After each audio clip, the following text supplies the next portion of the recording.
Welcome to ഐ+ daily current affairs. ഇന്ന് December 1.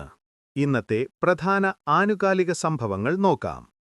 അന്താരാഷ്ട്ര ക്രിക്കറ്റ് കൗൺസിൽ ICC ചെയർമാനായ ജയ് ഷായ്ക്ക് മികച്ച നേട്ടങ്ങൾക്കുള്ള വിഭാഗത്തിൽ 2025-ലെ ഇന്ത്യൻ ഓഫ് ദ ഇയർ പുരസ്കാരം ലഭിച്ചു.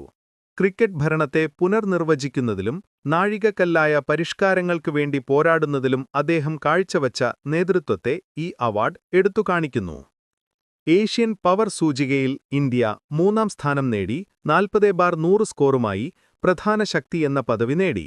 സൂപ്പർ പവറുകളുടെ ആദ്യ 2 റാങ്കുകൾ യഥാക്രമം അമേരിക്കയും ചൈനയും നിലനിർത്തി. വ്യാപകമായ നാശനഷ്ടങ്ങൾക്കും നിരവധി ജീവനാശങ്ങൾക്കും ശേഷം ശ്രീലങ്കയ്ക്കു വേണ്ടി ഇന്ത്യ ആരംഭിച്ച ദ്രുത മാനുഷിക സഹായ ദുരന്ത നിവാരണ ദൗത്യമാണ് ഓപ്പറേഷൻ സാഗർ ബന്ധു.